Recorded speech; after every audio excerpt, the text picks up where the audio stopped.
Come on in, pull up a chair. The Gaming Gang Dispatch is in the air.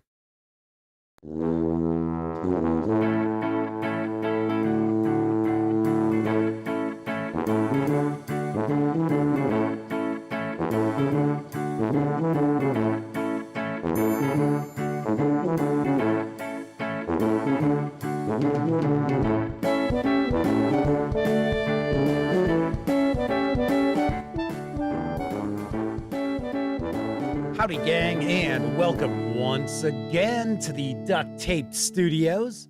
I'm Jeff McAleer, your host here at the Gaming Gang Dispatch, brought to you by BRW Games and the Wondrous and Dangerous Consortiums and Zendria World Lore Book Kickstarter.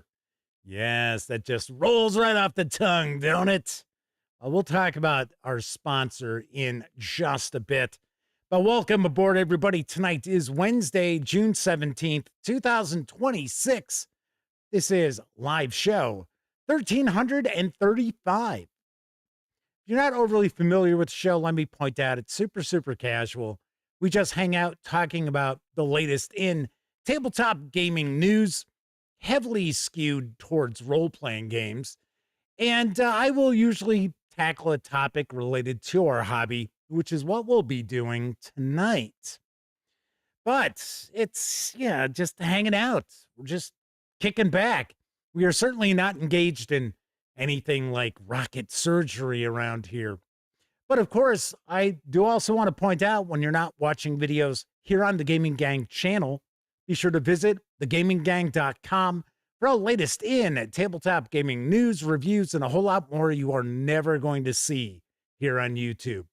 You know the drill. Get your geek on at thegaminggang.com.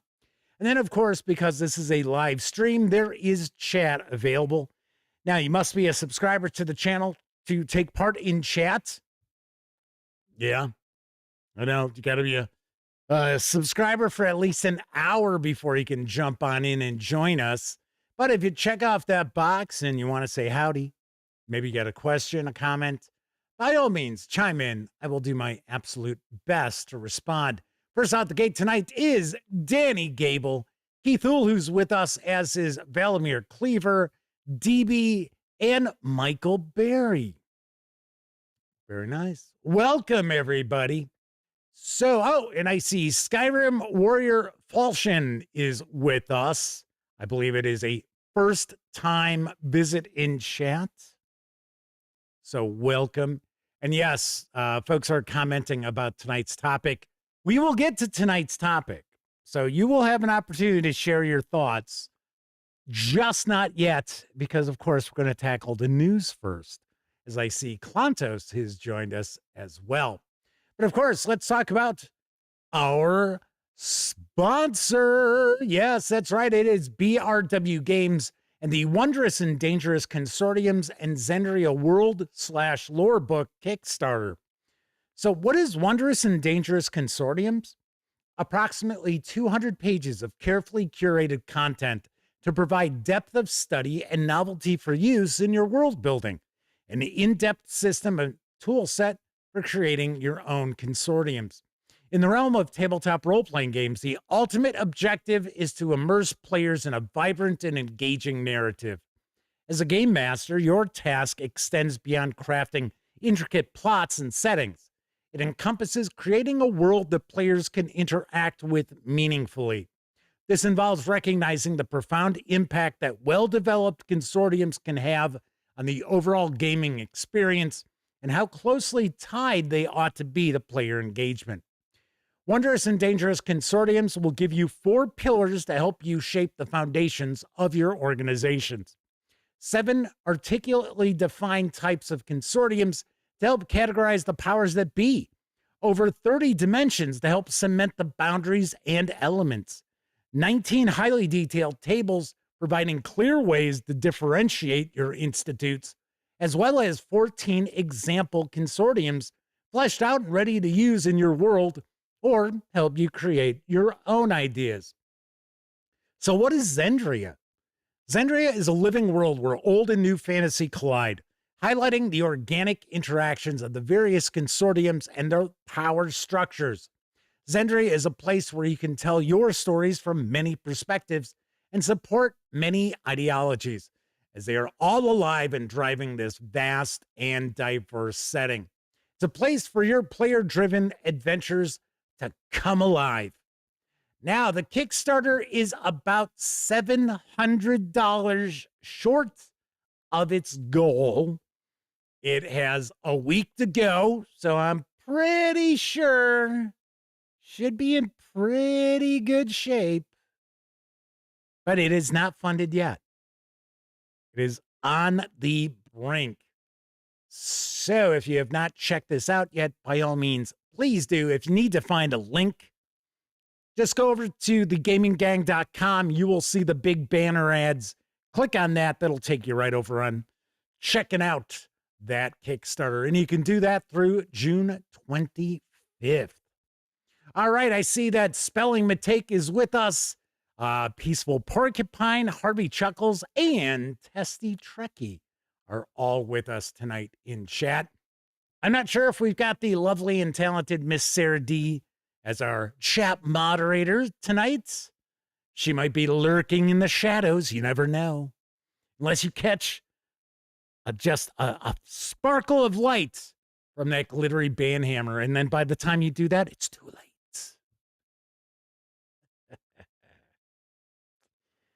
All right, so that is our sponsor this week.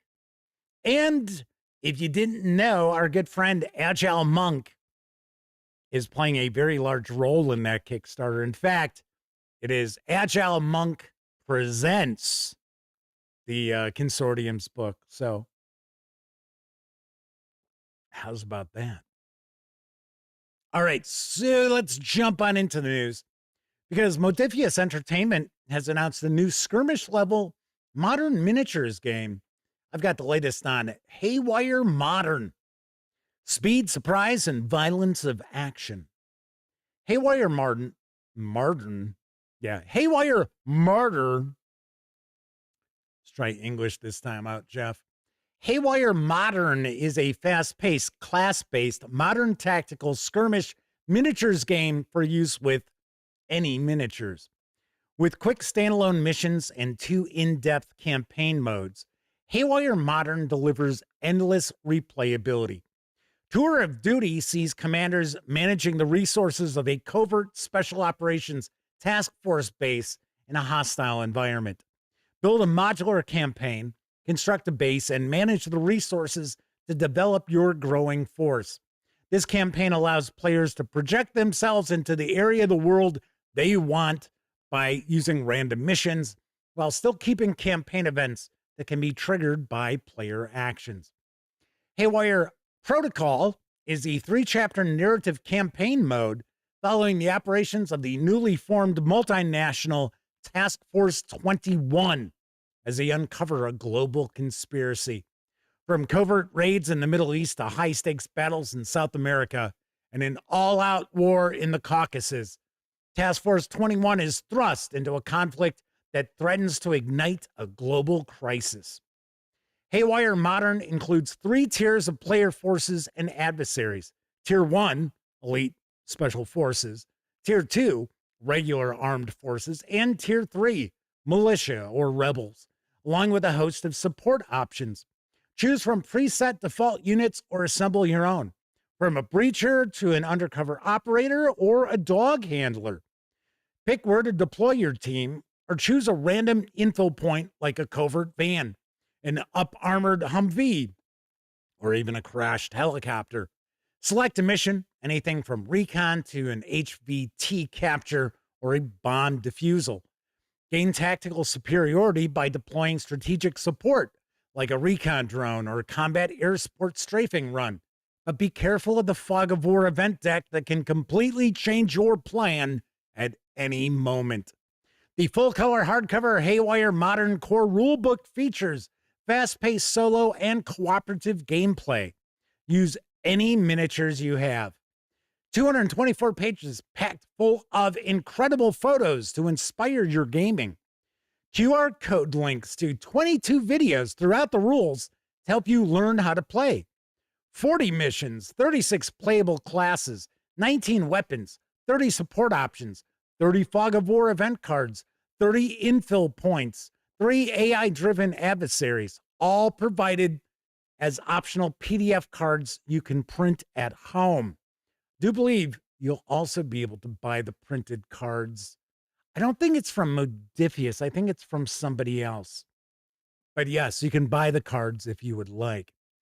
There's procedural campaign generation with base building, resource management, and soldier recruiting, as well as a detailed 3-part narrative campaign taking the player through 3 continents in an escalating conflict.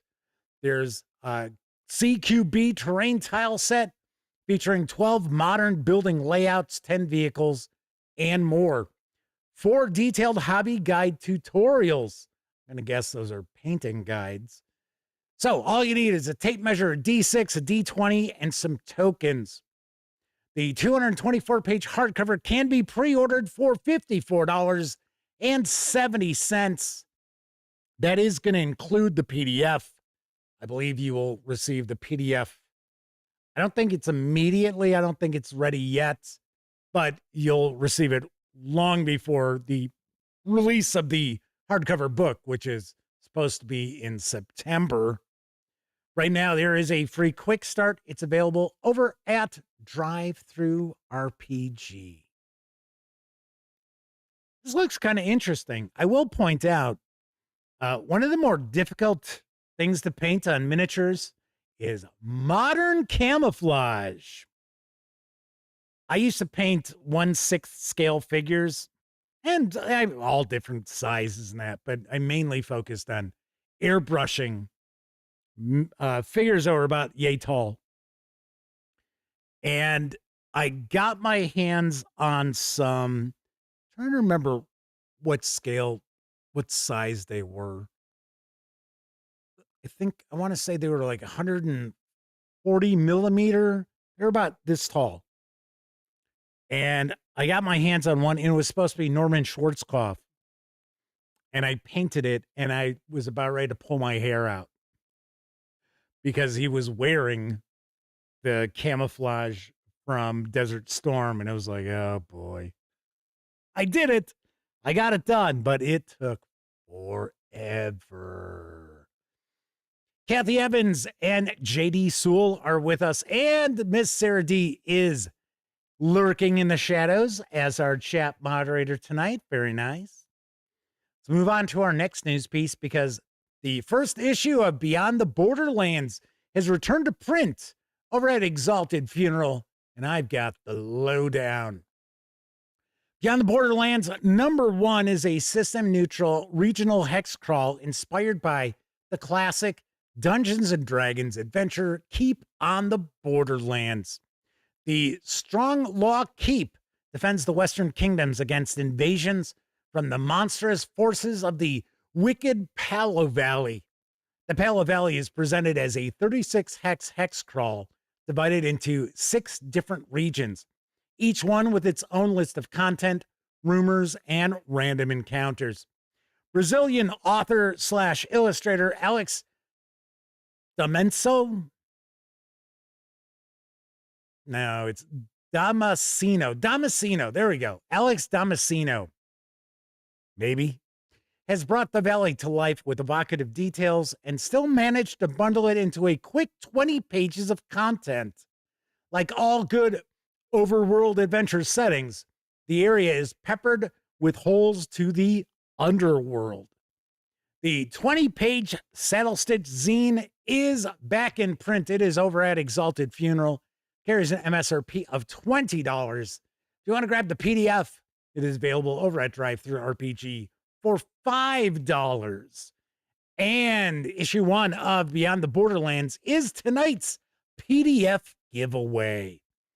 So stay tuned. Before we get into our intermission, I will roll out a trivia question, so those of you watching live can try to win a copy. And then, of course, I will also give away a copy to those watching on Memorex or who were watching live and didn't win. So there is that. Very cool. I like the look of this.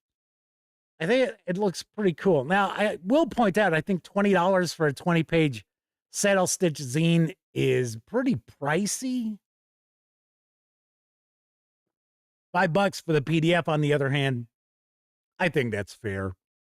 Taco Loco and Michael Muirhead are with us. Welcome.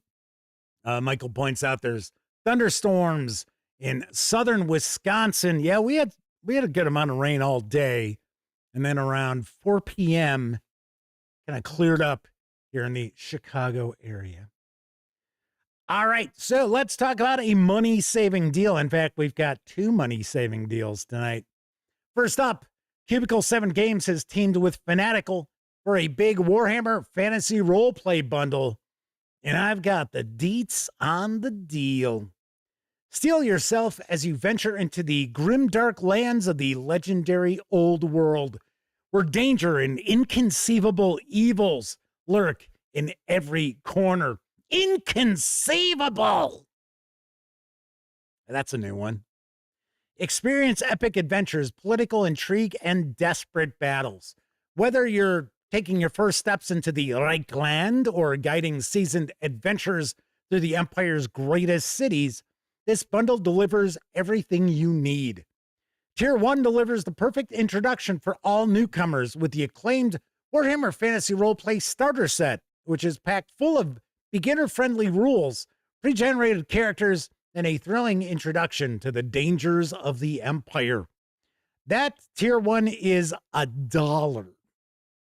Tier 2 gives you the books to dive deeper into the brutal, corruption-ridden world of perilous careers, deadly combat, and dark magic. Perfect to enhance your campaigns. Collect the core rulebook along with ready-to-run adventures, detailed locations, and more. Tier 3 unlocks the full 19 products which are on offer, allowing you to explore iconic cities like Altdorf, Middenheim, and Salzamund in lavish detail. Arm your characters with new combat options in Up in Arms, and unleash unforgettable campaigns that bring the old world to brutal life. Can you stand strong and live long enough in one of tabletop gaming's most beloved dark fantasy settings? All tiers do include a special Fanatical bonus store voucher, 15% off additional products at the Cubicle 7 store. Now, all of these PDFs are redeemed by way of DriveThruRPG. They must be redeemed by the 1st of June of next year. Now, once again, you can jump aboard this bundle for as little as $1, or you can go all in for $18.95 to score those 18 PDFs as well as that coupon on offer. I will say this is not the best Warhammer Fantasy Roleplay bundle I have seen. I can't say recently because it's been quite a while. It was the Warhammer Fantasy Roleplay bundle that had the entire Enemy Within campaign. That is not part of this, sadly enough. But still, $19 for 18 PDFs, including the core rulebook, which I think off the top of my head is $19.99 in PDF over at DriveThruRPG. So very nice bundle. I will point out that the Gaming Gang is an affiliate of Fanatical.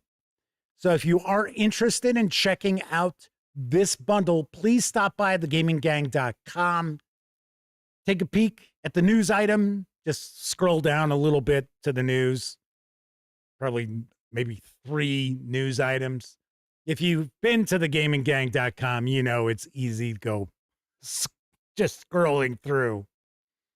Anyway, use our link, please, because I will, of course, get a commission on that sale if you decide you want to purchase the bundle. Very nice. And I see Mark Hawkswell has popped on in. Welcome. We get a nice chat rocking and rolling tonight.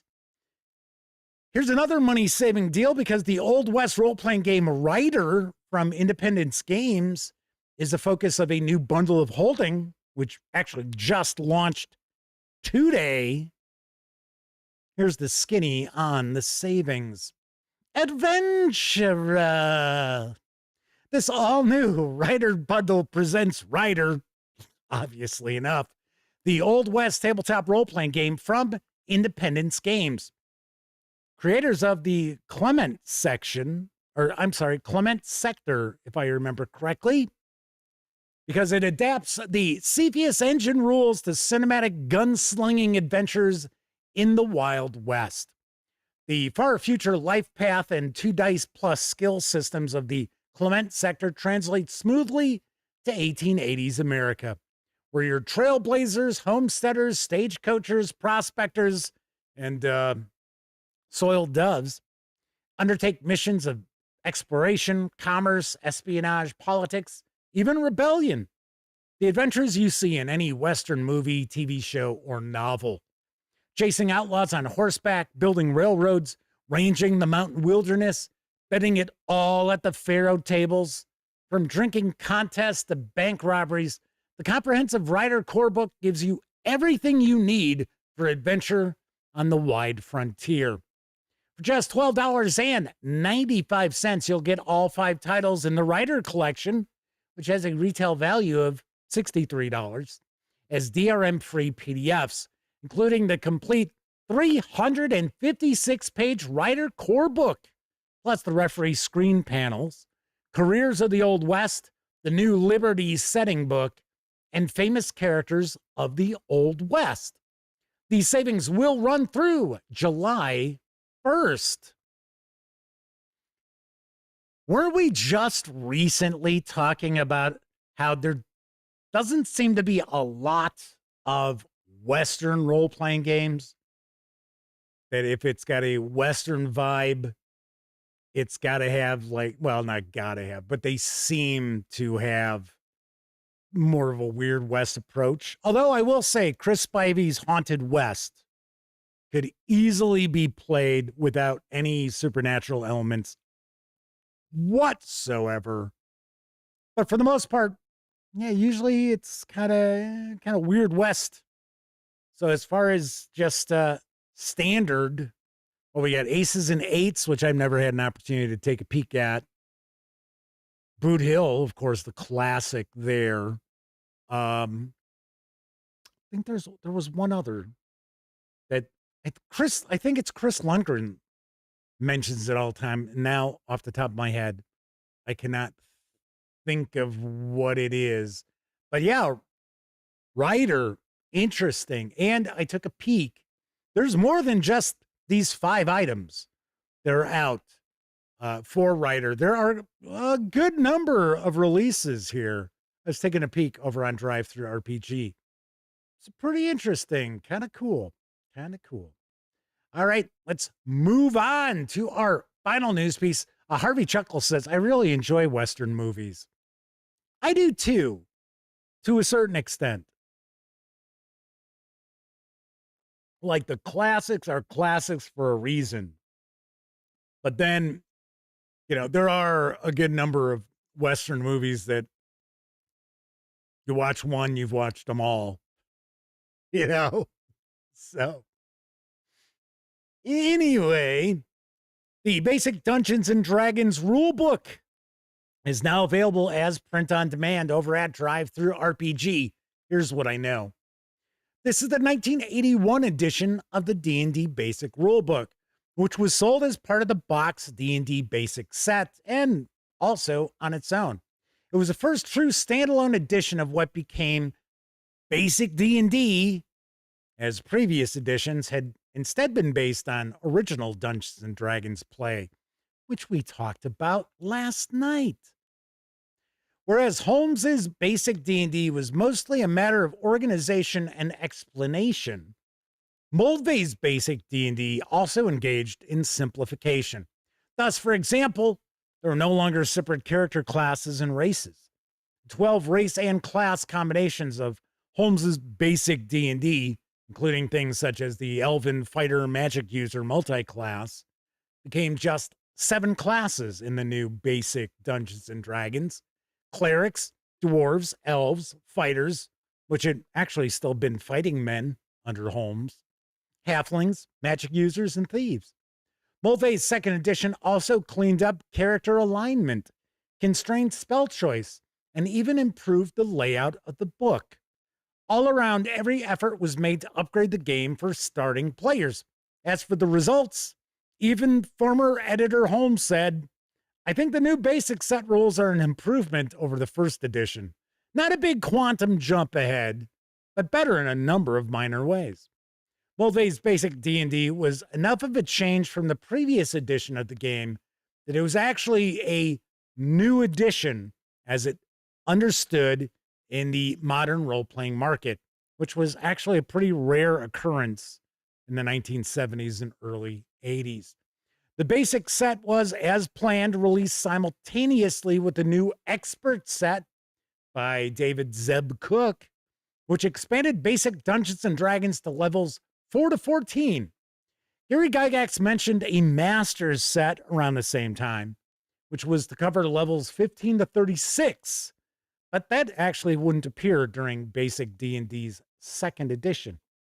Now, this 64-page perfect bound softcover, so no, it is not a stapled copy like the book would have been originally. With PDF is available over at DriveThruRPG for $15.99. If you want to score just the PDF, you can do so for only $4.99. I wouldn't mind grabbing this. Seeing I don't have basic or expert. I don't have any of the BEC, MDI, ZP, XW1 Dungeons and Dragons. No, I don't. I don't have any of them. I had the Holmes box. I wish I still had that stuff. Obviously, I don't have any of the D&D stuff that I had back in the day. But I have purchased copies of the AD&D books that I remember owning. So I do have those. Those aren't the originals, though. And if they were the originals, they'd actually be in way better shape than the ones I bought because I take good care of things. But yeah, I would consider getting the print on demand, basic, and expert. You know, one of the things that I did not like about it, you know, I'm trying to remember. Did I have the basic set? I'm pretty sure I didn't. I think I saw somebody else had it. I hated the hole punches. I thought that was just awful. I personally thought, man, that just ruins that book. And of course, if you wanted to use a binder to put it in, you would have to separate the pages. And I was like, okay, all righty. Let's see. We've got Jeff Woody Art joining us from Korea. We have Seamus Todd joining us. I believe it might be a first-time visit in chat. So, very nice. So, Michael Muirhead says, Frontier Scum, Weird Frontiers, aren't most Western games the Weird West style? Yeah, most of them. Most of them are. Not all of them, but most of them. But that's what I'm saying. Yeah, that writer, 356 pages, and it's essentially using classic Traveler rules as it's, you know, the skeleton it's built on. Pretty cool. Pretty nice. All right. Harvey Chuckle says, El Dorado and Rio Bravo, same movie, pretty much. Awesome nonetheless. Yeah, you know, it's kind of funny if you watch John Wayne movies, kind of, if you sit down and watch like one every night for like a week, you'll start realizing that there were certain formulas that John Wayne stuck to once he hit about 40 years old. Always made sure there was some young, popular actor, good-looking actor in the film. to bring the ladies in because the ladies weren't coming to see John Wayne. The men were going for the Duke. The ladies were going to see Ricky Nelson and stuff like that. Sometimes in the winter has popped on in. Semper Buffo's also with us, as is Histio. Sometimes in the winter says, off topic, but kind of RPG related. Got a pretty stained glass motif dice set delivered today from Temu. And surprisingly, it wasn't a scam. Got happy with them. Yeah, well, right there. A non-scam off of Temu. That is an accomplishment, certainly. Certainly is. DB says there's a run of Anthony Mann Westerns in the 50s that are all really, really good. You know what movie I always liked was McCabe and Mrs. Miller. It's one of those Westerns that's, you know, got the realism there. I always liked that. Always dug that. And it's, you know, how many movies do you get to see Warren Beatty get killed? Right? It's like, it's the only one that jumps to mind for me. Oh, well, except for that time they killed Dick Tracy. Anyway, so Seamus Todd said, good point. I never thought about all them younger guys like that, but as soon as you said it, yep, that was the way they did it. Except when he was doing like war movies, like the Green Berets. I mean, David Jansen is like the younger guy in it. Not exactly going to be drawing in the ladies for that. But then again, war movies, I don't think were like big draws for women viewers, for female moviegoers. Damn, I got something in my eye. Yes. So, this says, how about a mule for Sister Sarah with Clint Eastwood and crap. She was super hot when she was younger. Shirley MacLaine. The Apartment, great movie, and Shirley MacLaine looks just great in that. Pretty hot. Kind of a kook in real life, but pretty hot. Yes. All right, there you go. Yeah, DB says Jeff Hunter in The Seahorse. Or in The Searchers, I'm sorry. Yes. And then you had Red River. So, yep, DB's like Shirley MacLaine. Yes, thank you. Very nice. Jeff Woody Art says tonight's topic is going to hit hard for him. They're thinking one of the offending books might have been one they worked on. Well, we're not going to like take out books and be like, look at this. No, we're not going to do that. So anyway, so that's the news for tonight. Of course, I mentioned DriveThruRPG a few times. Don't forget, the Gaming Gang, thus the Dispatch, is affiliated with the One Bookshelf sites. So if you're going to stop by DriveThruRPG, Storytellers Vault, Dungeon Masters Guild, Wargame Vault, any of the numerous One Bookshelf sites, please stop by thegaminggang.com first. Click on one of our ads. That way, if you happen to make a purchase, most sales I get a 5% commission on. And all those commissions really do help keep thegaminggang.com around. No joke. If you like the video, by all means, please give it a quick thumbs up. If you are hanging out watching live and you're in chat, be sure to hit the little heart or 100% or show some sort of engagement if you could. If you are watching on a mobile device and you get a few hype points, I want to sprinkle some on here. That is always appreciated as well. Should also point out, if you enjoyed the Gaming Gang, if you find the outlet to be a valuable resource. Hell, if you just like what we do, there are a couple of other ways you can also financially support the Gaming Gang. And first of all, you can make a one-time donation by way of PayPal. Hell, you could buy me a 2-liter bottle of soda.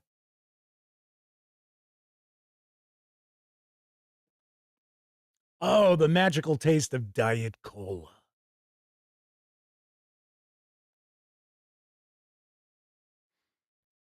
You can also become a monthly member of our Patreon. You'll find links in the show notes. Also, down in those show notes, you're going to find an invite link to our Discord server. Absolutely free to sign up. Be sure to hang with the gang over on Discord.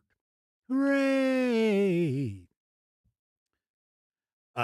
Omenal's with us. Been a while since we've seen Omenal. Good to see you. Said as they get older, typos, poor writing, and bad layout become more and more glaring. All right, we're gonna get to the topic.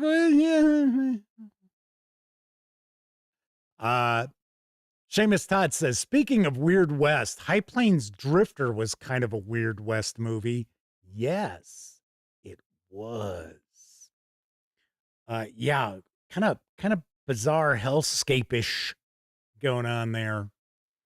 Trying to remember the other Pale Rider. He's supposedly he is death. Yeah, Harvey Chuckle says Pale Rider was the Cliff Notes of Plains Drifter. I liked Pale Rider. I didn't necessarily like the weird subplot with what is it, Michael Moriarty, his wife, and Clint Eastwood. I was like, seriously, really? I mean, she was like pining for him, but oh yeah. I'll tell you what, Open Range. I've mentioned this before. If you have not seen Open Range with Kevin Costner and Robert Duvall, I highly, highly recommend it, because it's another Western that is very realistic. The gunfight at the end is like, yeah, that's pretty much how they did it. There was nobody walked off, 60 paces and then had a shootout in the middle of the street. Those things didn't happen. And, in like a lot of Western movies, we'll get off this topic in a minute. Don't worry. We're not talking Westerns tonight. We actually did talk about Westerns on one of the topics one time was Westerns. But I was going to say, in tons and tons of Westerns, it's the quick draw that's the big deal. Oh, he's so fast with his draw. That wasn't the most important thing. Being cool under pressure, being able to hit your target was the big deal. Because I've read a good amount about, the Old West.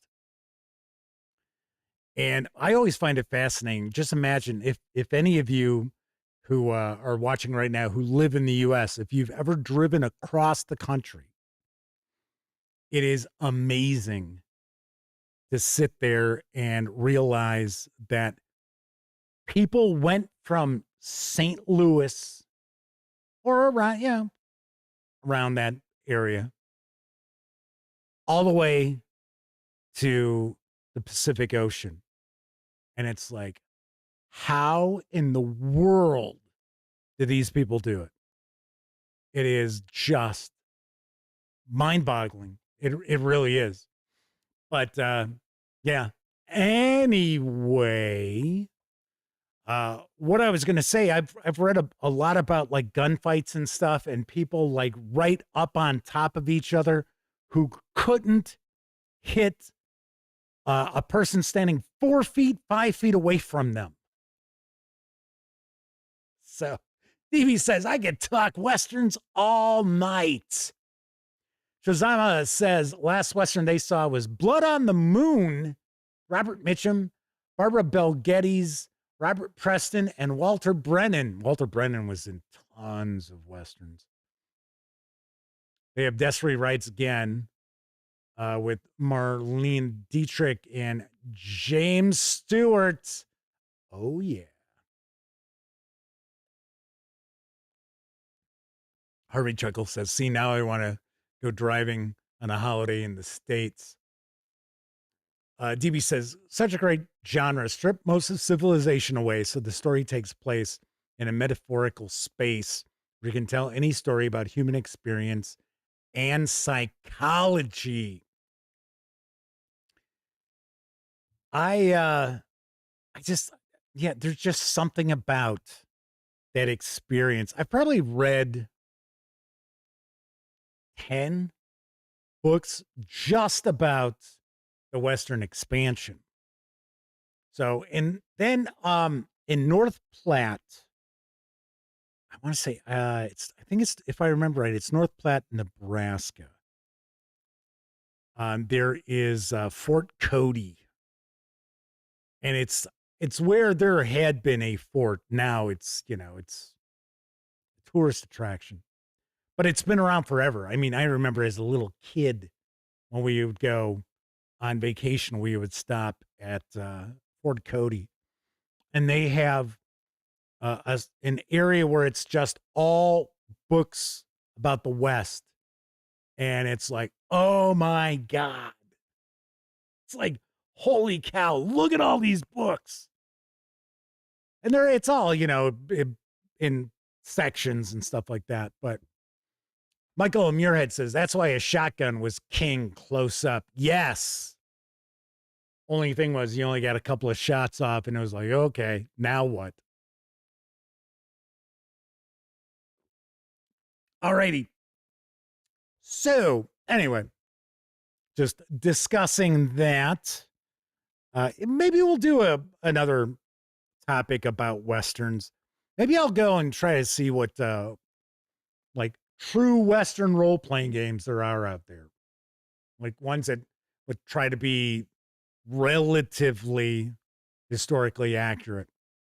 I mean, they don't have to be completely historically accurate, but just games that aren't necessarily looking at being like, oh, well, it's the West and aliens, cowboys and aliens, bring it on. No, not something like that. All right.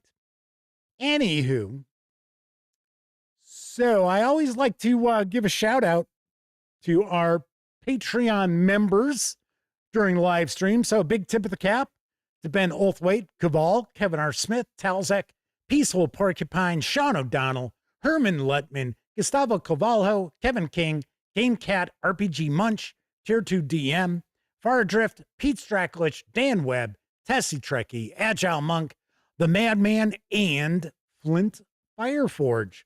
Thank you all very, very much for being Patreon members. So I also want to give you our contest winner from last night. You may recall last night's PDF giveaway was the original Dungeons and Dragons white box PDF.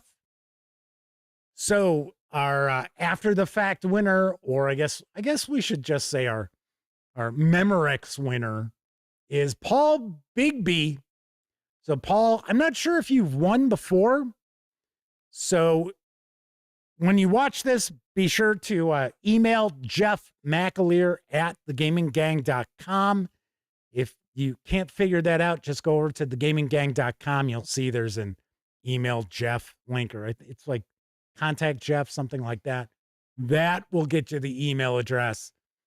And just use your email address that's your Gmail associated with your YouTube account, and I will get you all set up. So tonight's giveaway is keep what is it? Beyond the Borderlands issue 1. I wanted to say I was going to say keep on the Borderlands because that's part of our trivia question. So I will give away a copy to Beyond the Borderlands issue 1 in PDF to the first person who gives me the correct answer. So originally, the keep, as far as various different areas of like Mystara or Greyhawk or whatever went, there was no official location. And then eventually there was. So, what is the official location of the keep on the Borderlands in Greyhawk? Once again, first person to give me the correct answer in chat is the winner. And while we're seeing how things go there, I think it's time for us to enjoy a brief intermission. It's intermission time, folks. Time out for a delicious snack in our sparkling refreshment building. Every item a fresh, appetizing taste treat.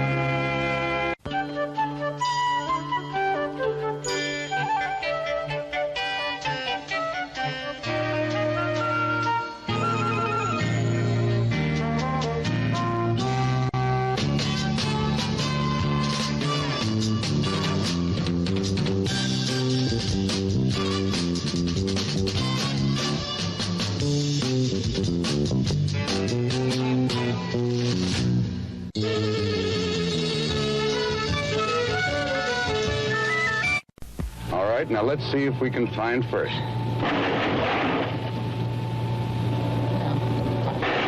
No, that's not it. No, believe me, it's in there somewhere. No matter how rough you treat a rebel, it's awfully hard to hurt it. A survey of professional driving schools shows that they use more of our cars than any other kind. How am I doing? A lot better than yesterday. Turn left. I can't do it while you're watching me. Okay, turn left. Here! How does it feel the first time out in traffic, Mr. Moss? Mr. Moss? Mr. Moss? Look out for the truck! What truck? Behind the bus! What bus? The rebel has held its own against some of the worst drivers in the world. Should I turn the windshield wiper on? At this point, it looks like the rebels are going to outlast the teachers.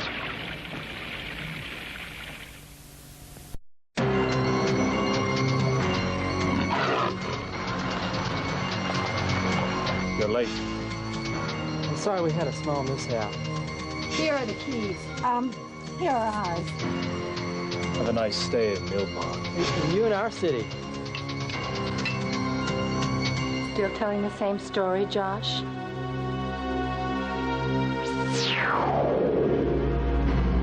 Powers of evil are very strong here. I must leave.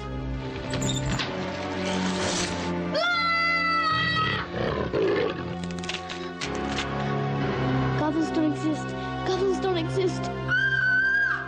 And remember,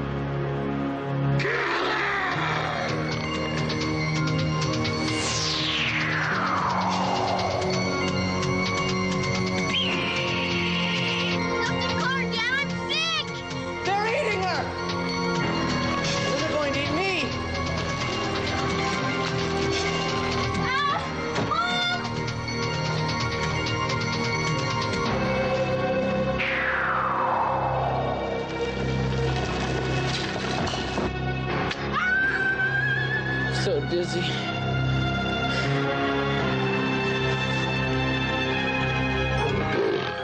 Kids with a sweet tooth like yours love ice cream. Delicious and purified.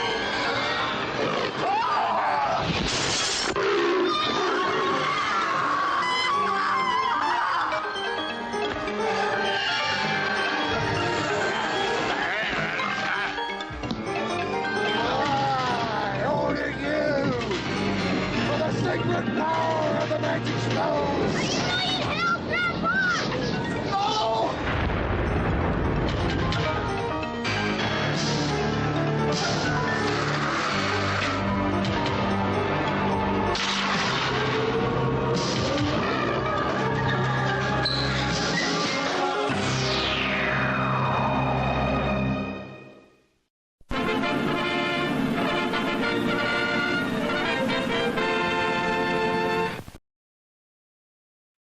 the magic that is Troll 2.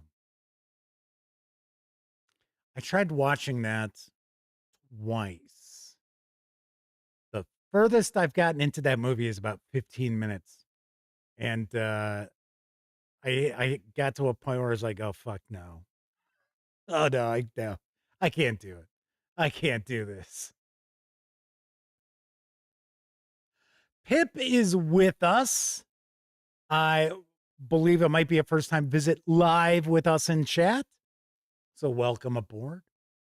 Cthulhu is our winner, by the way. Yes, it is the yeomanry where the keep on the Borderlands is supposed to be located in Greyhawk.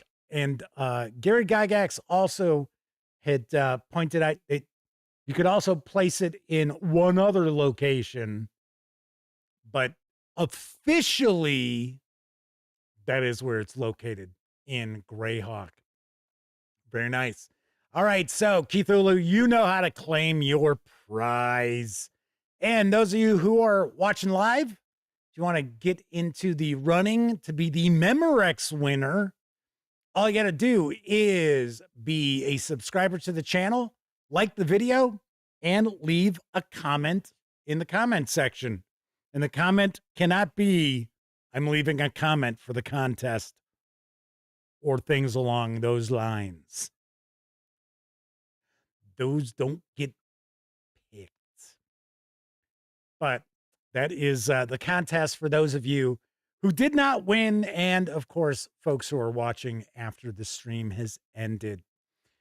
All right, so let's see. Cthulhu also said, well, that is your problem. That's why you don't do seances in movies. So tonight's topic is if typos and terrible writing are turnoffs to tabletop role-playing games. And the reason why I wanted to bring this up is, as of late, I have been getting some emails. I've seen some comments on videos regarding Troll Lord games. And I've been asked, how can I be such a big proponent of Troll Lord games when they have all these typos and the writing is just terrible? And the word terrible has been used like twice in these emails. I'm like, oh, okay. So I'm not going to pick on Troll Lord games, but this is what got me wondering about this.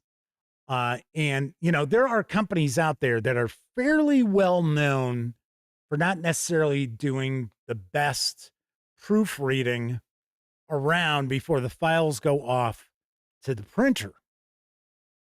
Now, one of the things I think is pretty cool as far as like Cubicle 7 Games, I think Mongoose Publishing does this as well. I don't think they talk about it, but I'm pretty sure one of the reasons why they tend to release their PDFs so early ahead of the printed product is probably to catch, you know, let the buyers be kind of your quality control there. Some people hate that too. It doesn't matter to me. If it's a PDF and it's got errors, and those errors will be corrected in a later version of that PDF that I will have access to, that's fine. Doesn't bother me. That's okay. So they do that. Free League Publishing doesn't tend to have a lot of typos. Their editing, their proofreading tends to be pretty well done. I don't tend to see a lot of typos in Wizards of the Coast or Paizo Inc. But like I said, there are companies out there that are fairly well known for having a lot of typos or a lot of misinformation, I guess we'll say, incorrect stat blocks, Cubicle 7 being one of them. But Cubicle 7 has also gone on the record and said, hey, you know, we released these PDFs early so you can help us find the mistakes. So, Omanel also points out, yeah, tons of Kickstarters tend to give their PDFs out before they go to print. Yes, Free Lake Publishing does that. So I know, oh, okay, I shouldn't say I know, I'm pretty sure the 2 new Dragonbane books that are hitting stores in August have already started landing in the hands of their Kickstarter backers. And I know the backers were getting beta PDFs and they were getting updates and things like that. So probably cleaned up a bit. So as far as typos go, I don't really ding a product too badly if it's got some typos here and there. Like I pointed out when I did my review of the Warhammer, the Old World Game Master's Guide from Cubicle 7 Games, I was kind of surprised there were more typos in that than I normally see in a printed book from Cubicle 7 Games. In fact, there were a couple of sentences that just fell off, right? I was like, okay, where's the last bit of that sentence? It's not on this page. It's like, what the hell's going on here? I was like, okay, all right. I didn't really knock it for that. But I mean, I have seen stuff that was just god awful. Can't remember the name of the publisher. Like they do Space Gits. As I want to say that's one of the games. Gits is like their thing, right? And I do understand that the author, I don't believe English is her first language, but oh my God. That's why I didn't bother reviewing them, because the reviews would be ultra negative because they're just all over the place as far as not only typos, grammatical errors, but also just gibberish sentences. I was like, oh my gosh.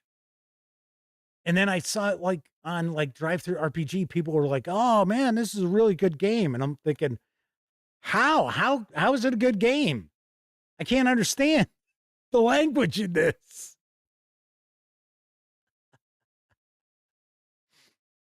But Jeff Woody Art says, I think Goodman Games has a squash the bug boot image that rewards fans who find typos and whatnot.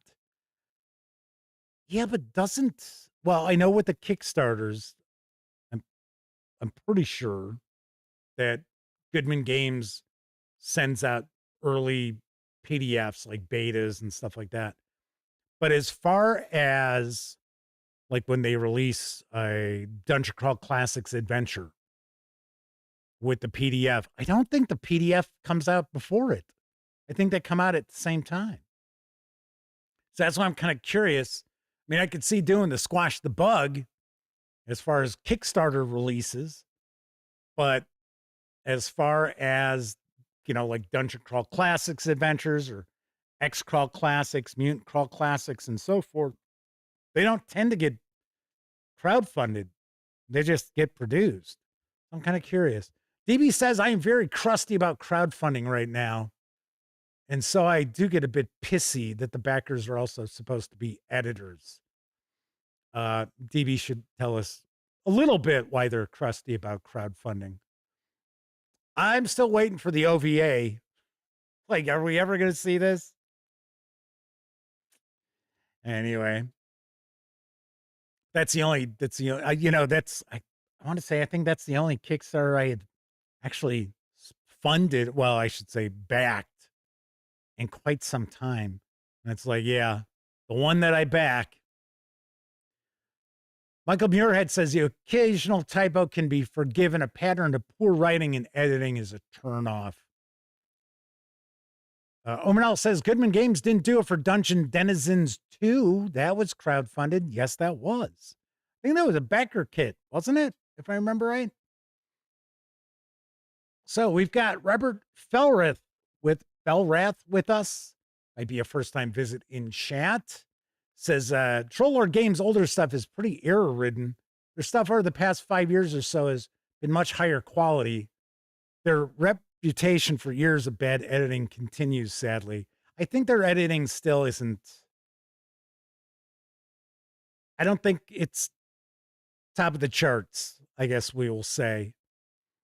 You know what people really got onto Troll Lord Games for is they would come out with new print runs of their books, and like they would be on the 8th or 9th printing of the Player's Handbook, and the same typos that had been there from like the 3rd edition or not edition, but print run were still there.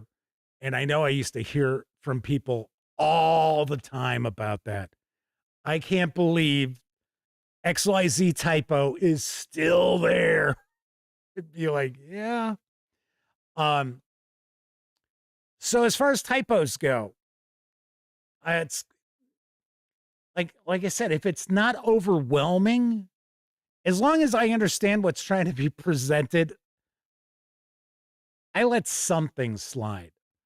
But if I start seeing a typo every other page, then I am going to mention something. But usually if there's, 2-3 typos in a book, I'm like, it's okay. That's all right. Now let's talk about terrible writing. Or I guess I should say terrible writing. Because that is also something that Troll Lord Games, I think it's mainly Steven Chenault who people are calling out on this for being a terrible writer. Once again, I'm pals with the folks over at Troll Lord Games, so I'm not picking on Troll Lord Games and Steven Chenault or anything like that. But it is true that Steven tends to have a bit more purple prose than most fantasy role-playing game authors. We'll say that. But here's what I don't get. Because I've gotten, recently I got 2 emails. I get emails all the time about Troll Lord Games. There are some people who think I'm a shill for Troll Lord Games. And I'm like, seriously? It's not like I got video out for them all the time. I do have some new video. I'll have a new video from one of their books. But anyway, I have had people talk about how the writing is just terrible. But here's what I don't get. Steven Chenault's writing is certainly no worse than Gary Gygax's.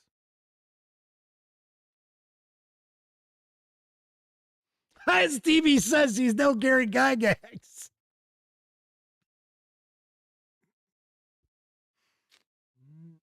We're on the same wavelength here.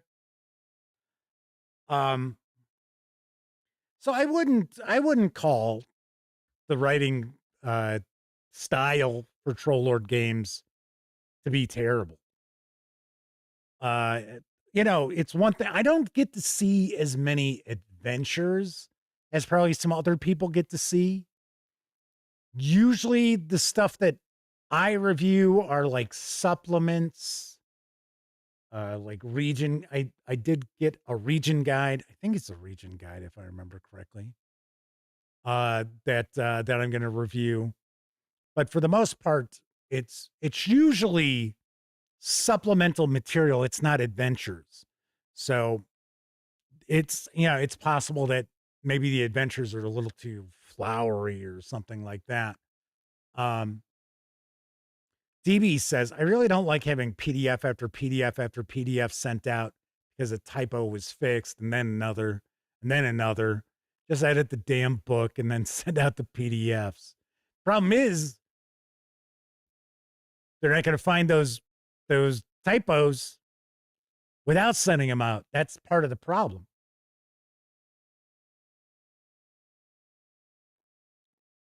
Seamus Todd says, if memory serves, Matt Finch did with Osric 3.0, And James did as well with the WB Cyclopedia, White Box Cyclopedia. I'm taking a guess. Jeff Woody Art says, I'm glad PDFs get fixed, but yeah, maybe just once a quarter is more than enough. Anyway, let's see. You know, with the chat, I hate when it shows stuff where it's like a translation or something. And then I go, okay, sometimes if I go hover on it, it'll change what the word is. But like 90% of the time, it's just still the same word. So it's like, what the hell are you doing that? Let's see. As far as like the writing style, I think so. Well, let's look at it this way. So I know a lot of folks out there like the Shadow Dark approach to presentation. I think, in my opinion, once again, and I think Shadow Dark is excellent. I think Kelsey's a really cool person, very nice.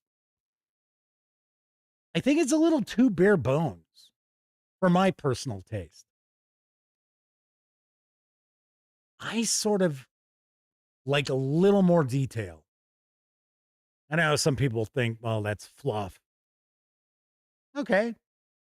Maybe it's fluff, but still, I like some things to be short and to the point, like spells. I definitely like that. Some things I want a little more detail, especially like monsters.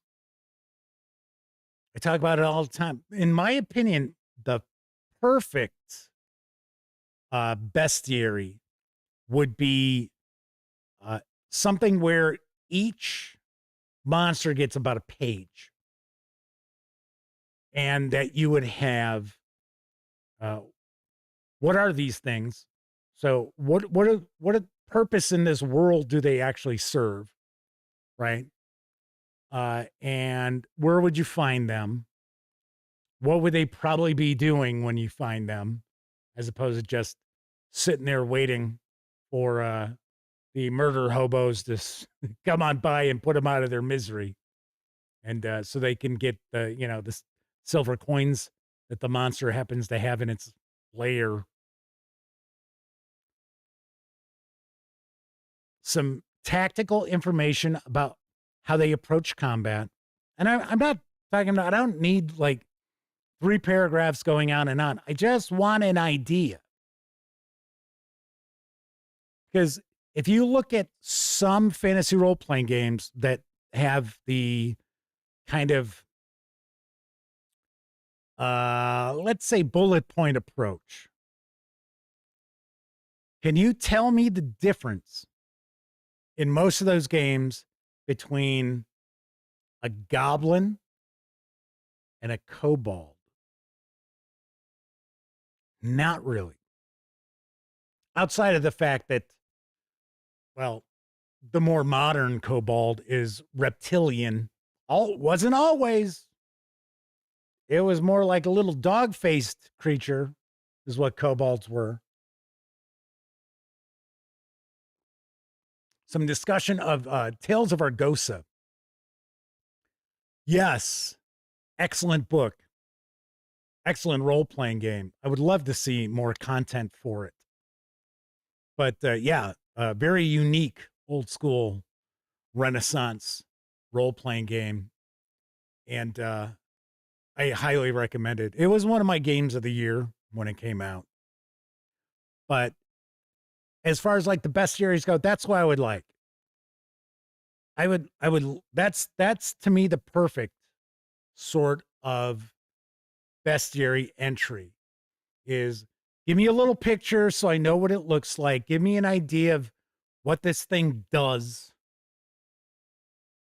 Give me an idea what kind of tactics it would use. Like most fantasy role-playing games that go into a little bit of detail tend to have goblins be more individual and more reckless and foolhardy, whereas kobolds tend to be more cowardly, but they do tend to work together and do kind of like have like planned defenses and stuff like that if adventurers come strolling on into their lair, whereas goblins not so much.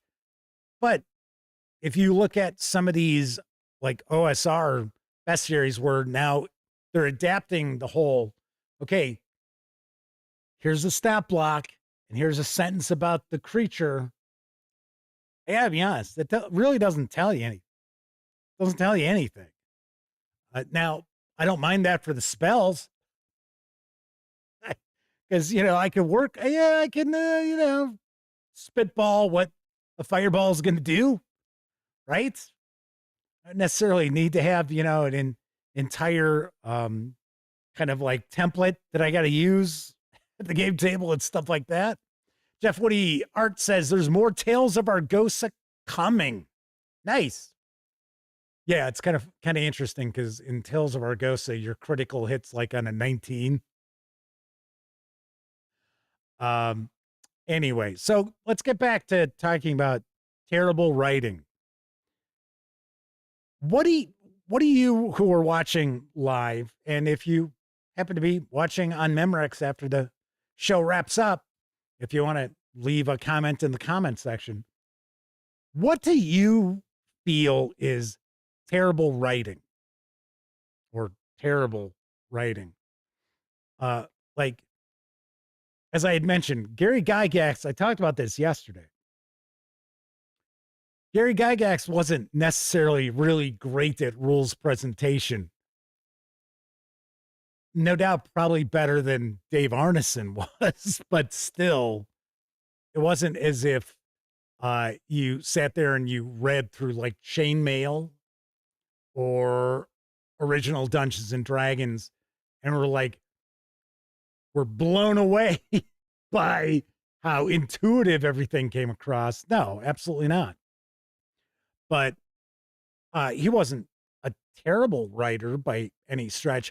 I think Gary Gygax was a better adventure writer than he was an actual like rule book writer.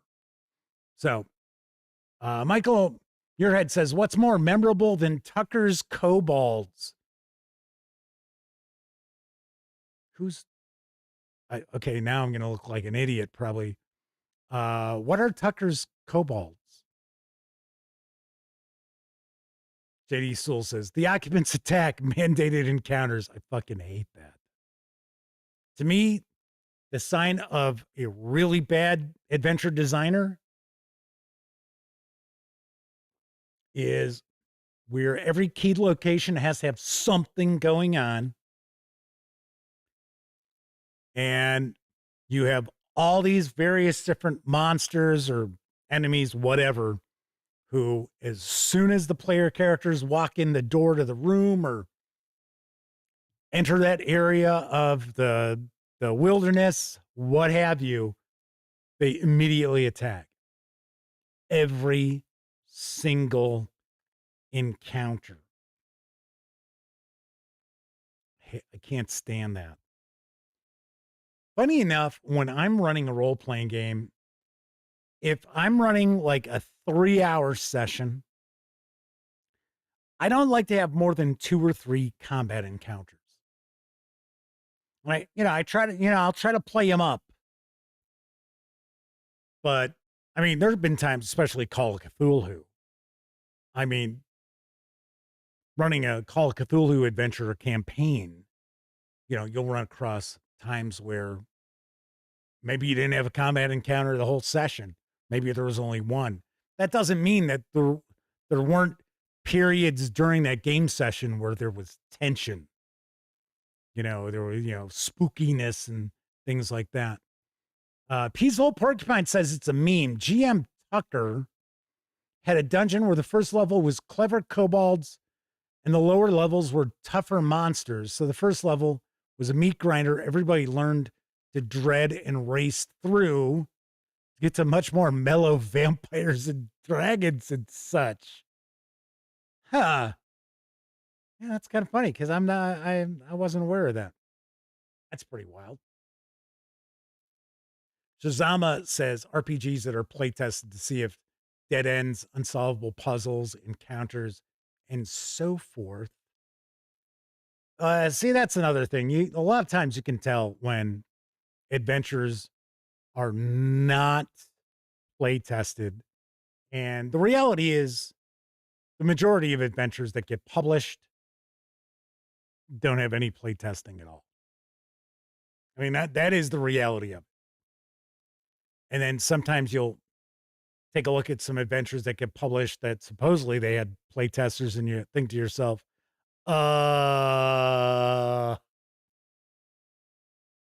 who play tested this? JD Sewell says, poor writing, putting a MacGuffin behind a dice roll. There you go. That's, placing anything that's a required element to complete the adventure behind a dice roll is pretty shitty. It really is. And that we used to see a lot more with like the Funhouse sort of adventures, you know, the Tombs of Horror that are out there where it's like the save or die, basically. Omenel says Tucker's kobolds were overrated. Seems the players didn't want to spend their characters' resources to wipe them out.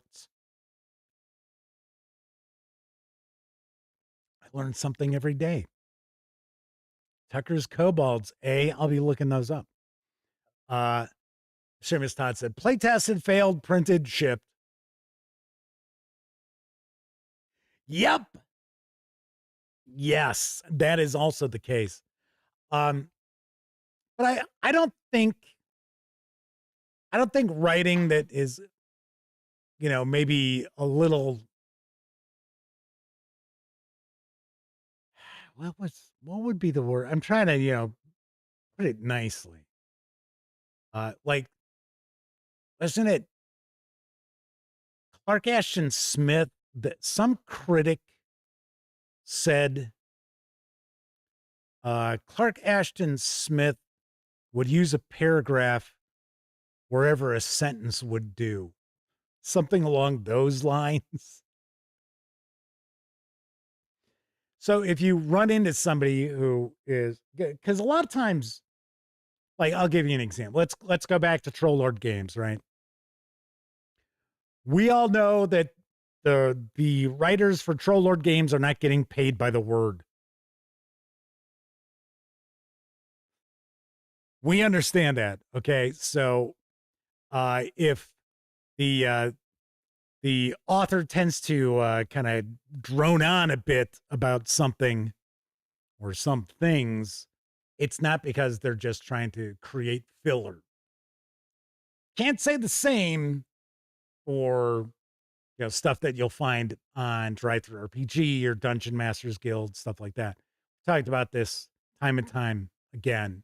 There is just a lot of absolute garbage on the One Bookshelf sites. Tons and tons of just, AI slop now. But even before that, we would get stuff that was like, oh, it's an OSR adventure. And then you could take a look at the adventure itself and it was statted for 5e. And it was not designed as an old school Renaissance adventure by any stretch of the imagination. They would just be like, oh, okay, I'll throw that on there. Omenal says, guess the guy who complained about Clark Ashton Smith never read Anne Rice and her verbal descriptions. Now, that critic would have been from probably about the 1930s. So, no, they would not have read Anne Rice by any stretch. Shady Sewell says, purple prose was common among the Trinity, Clark Ashton Smith, Howard Phillips Lovecraft, and Robert E. Howard. as far as just like purple prose and things like that, I don't think it really bothers me that much. Probably because that's what I grew up with. So I think when I'm reading like a book from Troll Lord Games, some people will be like, oh my gosh, man, they could have cut this in half. I don't think that way. I don't sit there going, oh, wow, you know, they could have really, I don't go through with the red pencil, right, to edit stuff. Oh, no, no, no, I don't do that. But once again, you know, I grew up reading the Avalon Hill rule books and the D&D books and early Chaosium stuff. So that really doesn't bother me. Whereas I could see people who are younger or maybe even newer to the hobby in that, or maybe don't have the sort of, maybe their experience is Shadow Dark.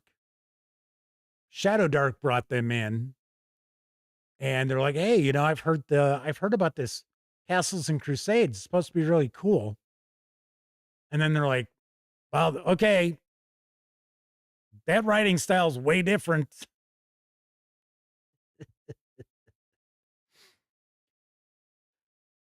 Omanel says, I enjoyed the old school writing. I mean, nothing compared to Jack Vance's Dying Earth.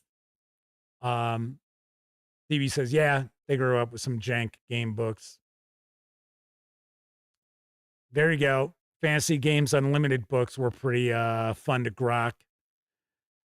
Yeah, those, that's a prime example of maybe technical writing that wasn't as crisp as it could have been. Jeff Woody Art asks if I would be interested in editing for a role-playing game for pay, of course. Who says I haven't done that? I haven't. I have been asked. I have been approached to do that. Usually what people approach me for is to play test their games, to play test a role-playing game. And I tend to let them know that that's not something that I do.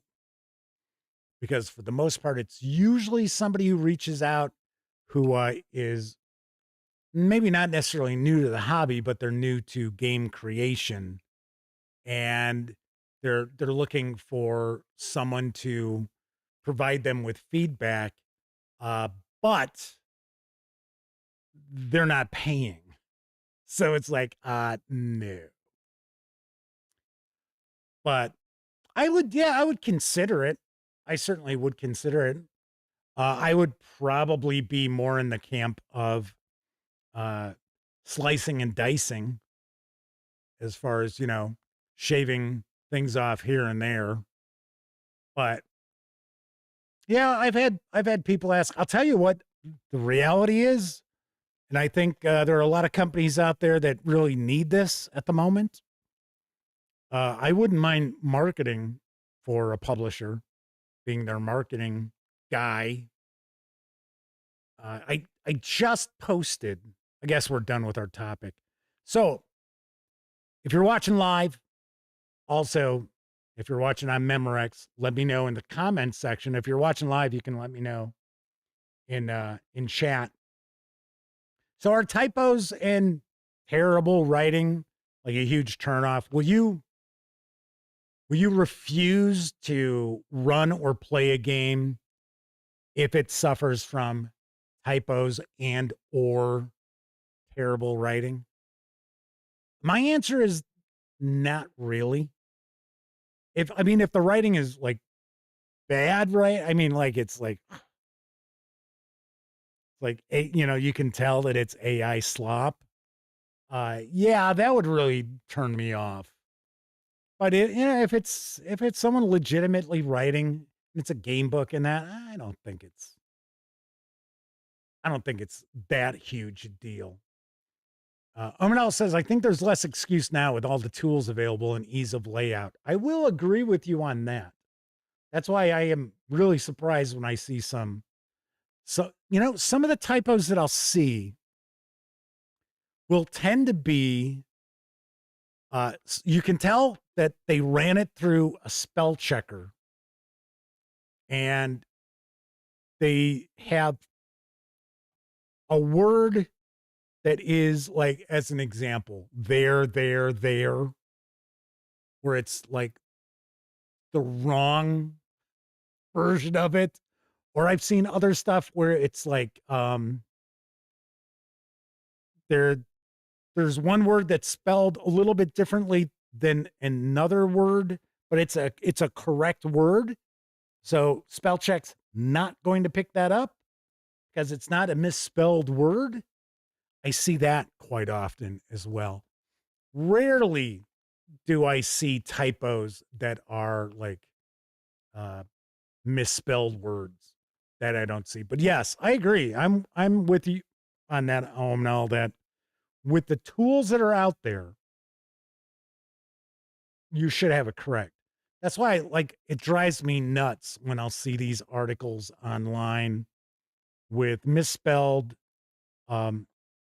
titles and misspelled or like incorrect grammar in the article itself. And it's like, oh, for crying out loud. I'm like, I go through the trouble to make sure that my writing on the website isn't misspelled and things like that. And I'm like, come on, really? Really, Yahoo News? Jeff Woody Art says their weakness is where versus were. Really? I would think that one would be fairly easy. Which and which? Hey, that's something Boomerman Dan Webb points out. Far too much usage of the word that drives me nuts.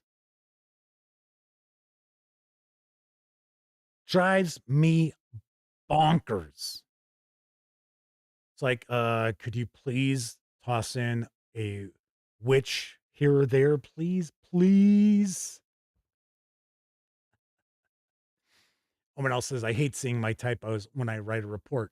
Anyway, so the question is, will you abandon a game or refuse to play a game or run a game that has typos and terrible writing? My answer to that is probably not. I'm fairly forgiving unless it's just a complete shit show. Then no, I'm not going to waste my time trying to decipher what is supposedly meant in the words that are thrown on the page. Anyway, so as far as like the marketing thing, we know that there are other companies out there who've been burned by this whole diamond disaster, right? The diamond distributor disaster.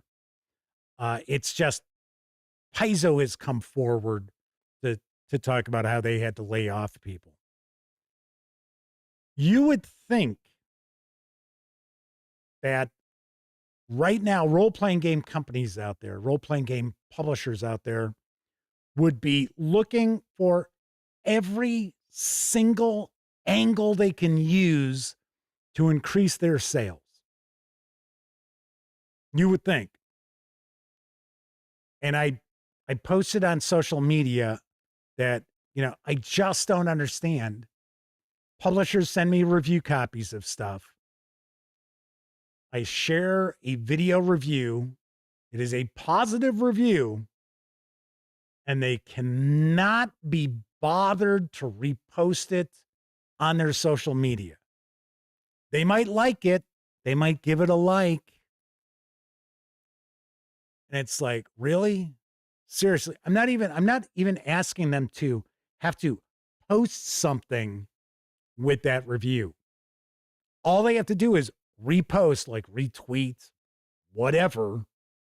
There's a way on most social media for you to share something you're seeing that you like, and you want to share it with the people who like your stuff. I couldn't believe Kobold Press is usually right on top of this stuff.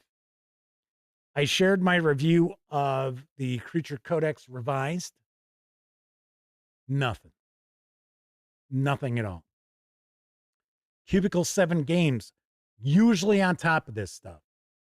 I shared my review for the Old World Game Master's Guide. Nothing. I don't even think they gave it a like. I'm like, okay. Now, like, Wizards of the Coast, I don't expect them to share anything. Not at all. Paizo Wing, another prime example, right? But they've been like this since Aaron Shanks left. So it's been a while that they will not reshare, retweet, whatever, anything, unless it's the Gallant Goblin, I want to say is his channel. And that's every once in a while. He's the only person that they will repost occasionally. And it's kind of like, so what do your marketing people do all fucking day?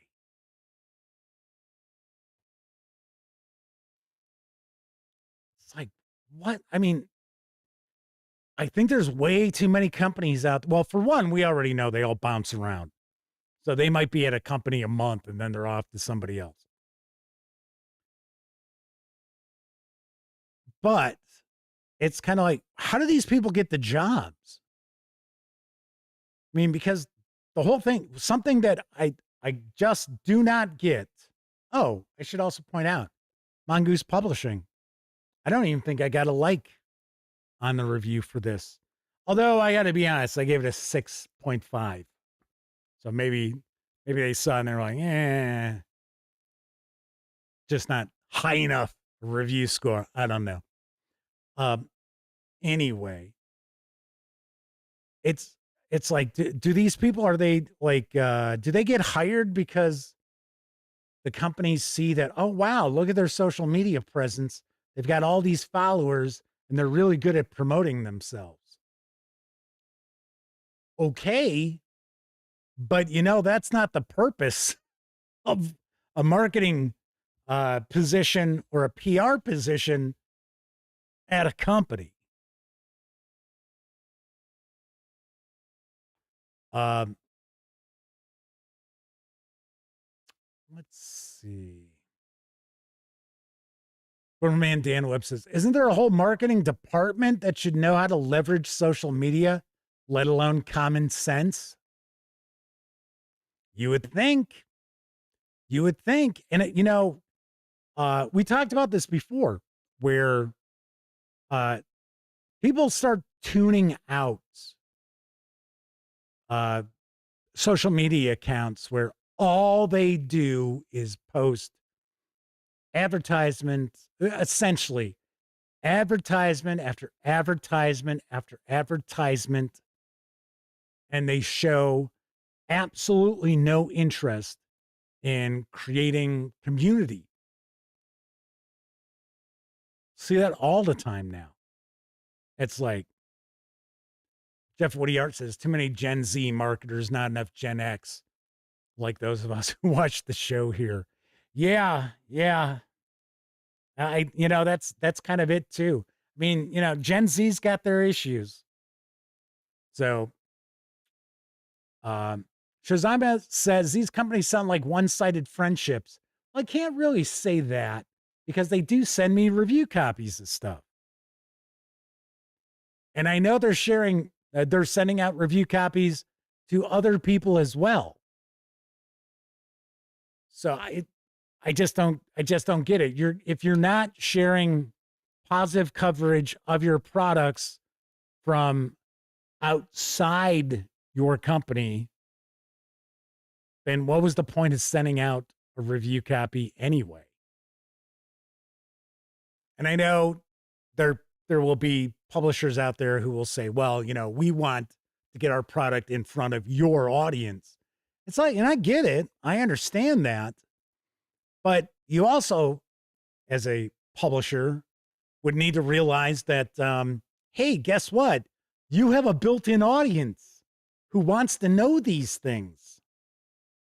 So, but yeah, I mean, I love how the companies, a lot of these companies, I'm pals with the people who run them. It's just, the people in charge of their social media just don't understand. So I'm waiting to see one of the companies who's famous for never sharing any coverage. And there are a few of them out there that I have not mentioned. I'm waiting to see which is going to be the first to fall. Because there are some that never share any sort of coverage that's provided by anybody outside of themselves who sold a lot of product through Diamond. So if Paizo Inc. is hurting as bad as they are, then I would take a guess these other companies who are not unionized and they are like privately owned. I'm thinking they're probably in fairly dire straits.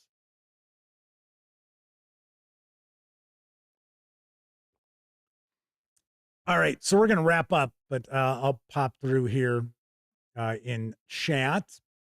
Seamus Todd says, again, a free PDF version of a well-written game is great advertisement.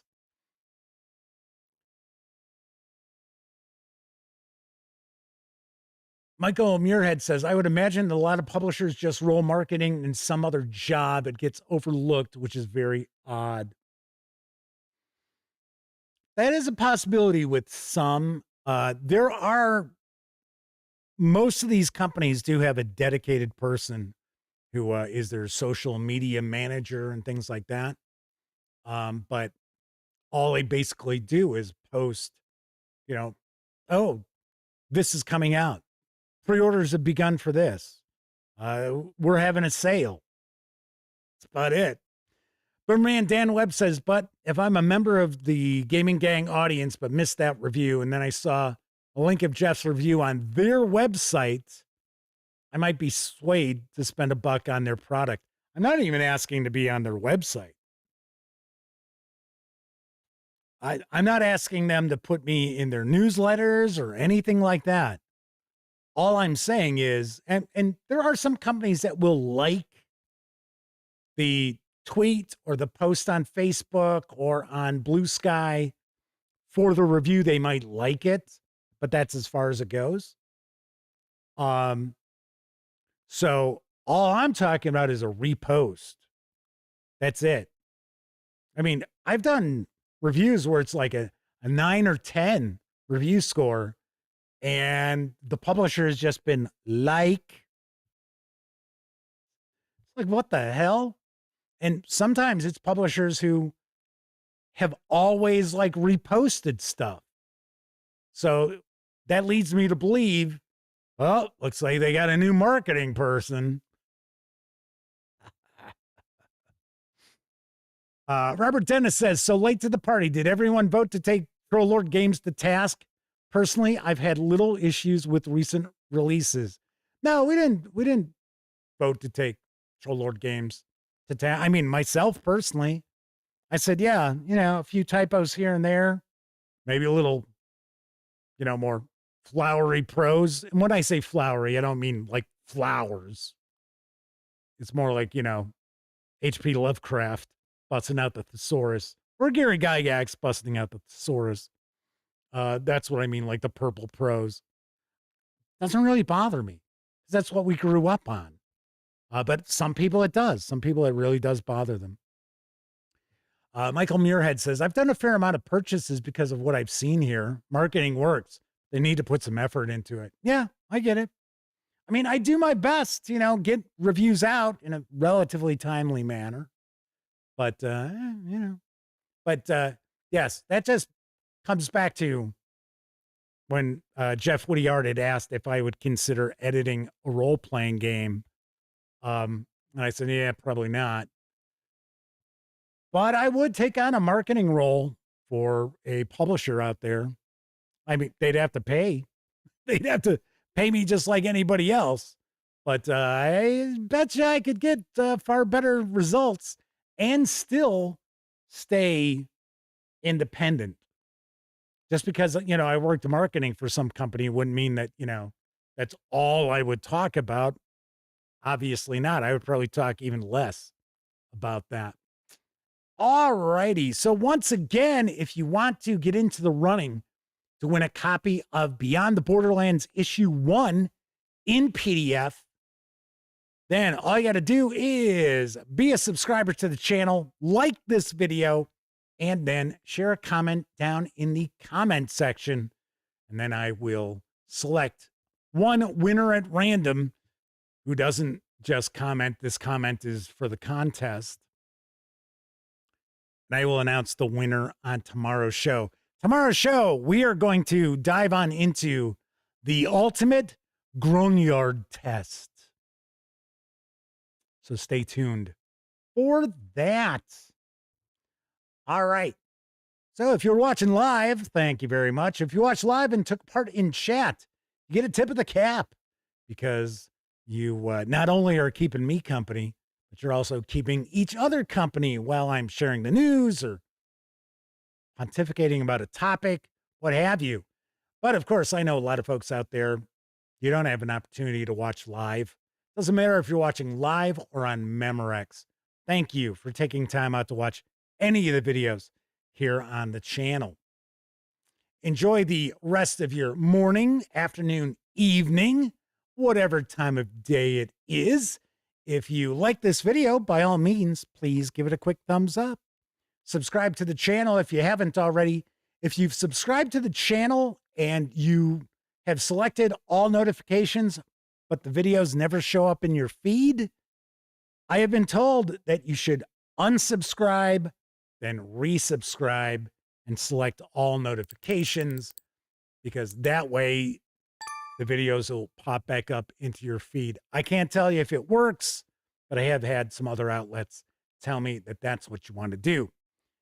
So if you do subscribe, by all means, ring that bell and select all notifications, because it'll not only let you know when the Dispatch streams live Tuesday, Wednesday, and Thursday evenings right here on YouTube at 7 p.m. Central.